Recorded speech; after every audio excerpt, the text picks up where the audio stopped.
TSG पेश करते हैं 100 शब्द प्रति मिनट की गति से डिक्टेशन। मान्य साथियों, आज हम जो कर रहे हैं वह मांगों के लिए लोगों को उत्तेजित करना नहीं है, जैसा कि हम पर प्रायः आरोप लगाया गया है। हम केवल उन मांगों को एक दिशा की ओर उन्मुख कर रहे हैं और यह प्रयास कर रहे हैं कि उनकी पूर्ति शांतिपूर्ण और लोकतंत्रात्मक ढंग से हो सके। आप सबको जो उद्योगों से संबद्ध है वे सुविधाएं प्राप्त नहीं हैं जो औद्योगिक क्रांति के आरंभ में यूरोपीय देशों के उद्योगपतियों को प्राप्त थीं, क्योंकि उन दिनों वहाँ कोई राजनैतिक जागृति नहीं थी। वहाँ श्रमिकों के अधिकार जैसी कोई बात नहीं थी, इसलिए वे न केवल मजदूरों के साथ मनमाना व्यवहार कर सकते थे, बल्कि उन्हें दोहन के लिए और काम में लाने के लिए विशाल उपनिवेश भी उपलब्ध थे। हम और आप यानी हम सब भारतीय एक ऐसे समय में अपने उद्योगों का विकास करने के काम में लगे हैं, जबकि हम उन अधिकारों को पांवों तले रौंद कर आगे नहीं बढ़ सकते। हम उनकी उपेक्षा नहीं कर सकते, इसलिए हमारे सामने बहुत विशेष तरह की कठिनाइयां हैं। मैं उन लोगों में हूँ जो जीवन में कभी निराशा की भावना से ग्रस्त नहीं हुए हैं। मुझे स्मरण नहीं कि मेरी आयु कितनी है और मुझे लगता है कि भविष्य में कभी ऐसा नहीं होगा। यह कारण है कि हमारी भारतीय विचारधारा हमें सिखाती है कि हमें कठिनाइयों को निस्संग भाव से स्वीकार करना चाहिए, उन्हें चुनौतियां समझना चाहिए अथवा परीक्षा मानना चाहिए। हम जानते हैं कि परिस्थितियां चाहे जितनी अनुकूल हों, कठिनाइयां आएंगी ही, और हम आज पाते हैं कि अनेक देश, सभी देश, वे देश भी जो अमीर और संपन्न हैं, किसी न किसी तरह की कठिनाई का सामना कर रहे हैं। इसलिए कठिनाइयां तो रहेंगी ही, लेकिन हम समझते हैं कि हमारी प्रणाली और कार्य संचालन के तरीके से तथा जो अधिकार हम अपने लोगों को देने का प्रयास कर रहे हैं, उनसे लोगों को कठिनाइयों का सामना करने के लिए क्षमता प्राप्त होगी। अभी कुछ ही वर्ष पूर्व यहाँ के लोगों के मन में और यहाँ होने वाले संवाददाता सम्मेलनों आदि में पूछे गए प्रश्नों के अंतर्गत यह प्रश्न सबसे ऊपर हुआ करता था कि क्या कोलकाता जीवित बचा रहेगा। पश्चिमी समाचार पत्रों में तो यहाँ तक सुर्खियाँ दी जाती थीं कि क्या भारत जीवित बचा रह सकेगा, पूर्ण विराम चेंज। मान्य साथियों, मैं नहीं सोचती कि आज कोई भी भारत के बारे में ऐसा संदेह प्रकट कर सकता है। लोग जानते हैं कि हमारी बुनियाद अब कितनी मजबूत है और उन्हें यह भी पता है कि हम अब अस्तित्व की लड़ाई ही नहीं लड़ रहे, बल्कि आगे बढ़ते जा रहे हैं। यही बात मैं कोलकाता के बारे में भी कहना चाहूँगी।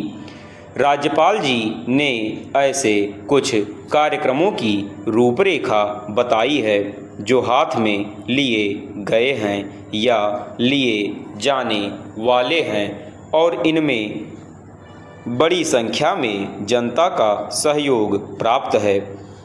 पिछले 2 वर्षों से पुनर्निर्माण का एक बड़ा कार्यक्रम चल रहा है। निस्संदेह समस्याएं इतनी विकराल हो चुकी थीं कि उनके समाधान के प्रयास का परिणाम तत्काल नहीं दिखाई दे रहा था।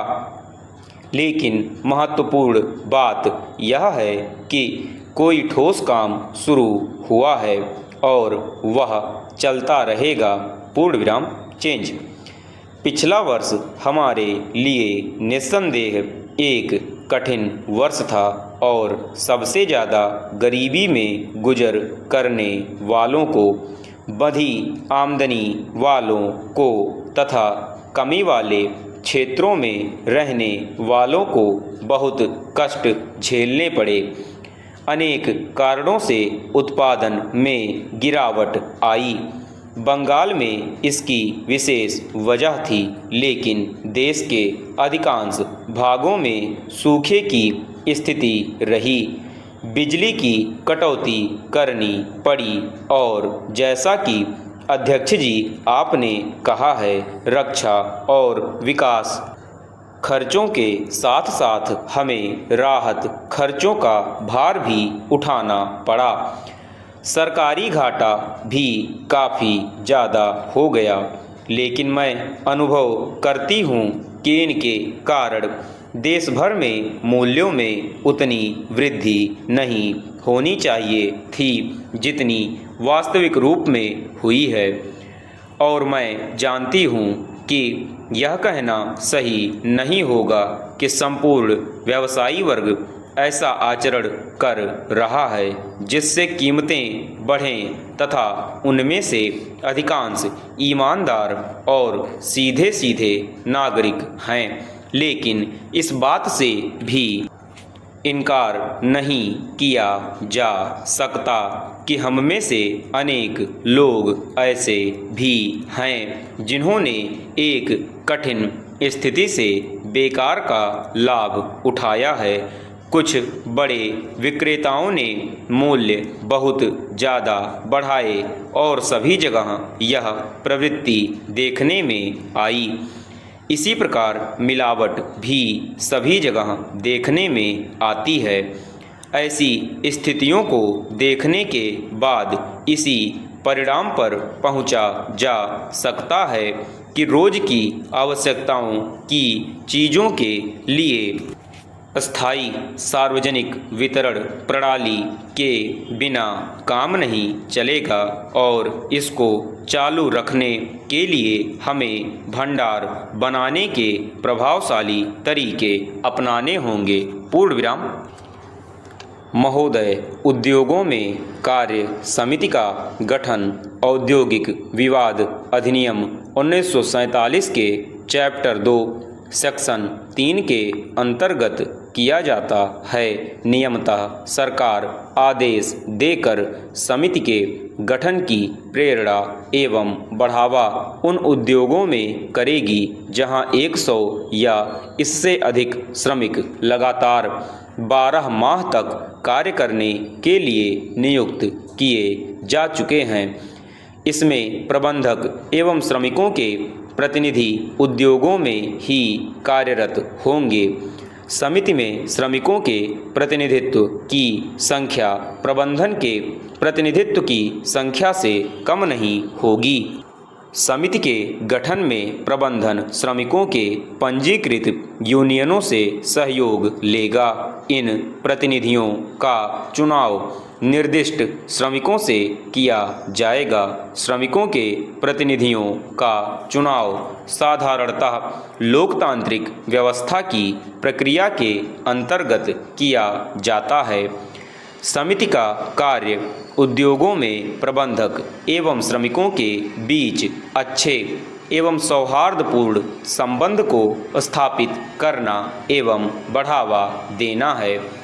इन हितों की पूर्ति के लिए समिति सर्वसाधारण के हितार्थ अपना समुचित परामर्श देगी।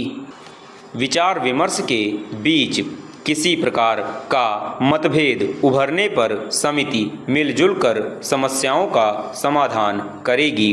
इस प्रकार प्रबंधन पर अधिनियम को लागू करने की जिम्मेदारी कानूनी तौर पर दी गई और पंजीकृत यूनियनों को इसके अंतर्गत उद्योगों में शामिल एवं अच्छे संबंध बनाए रखने के लिए बाध्य किया गया है। समाप्त।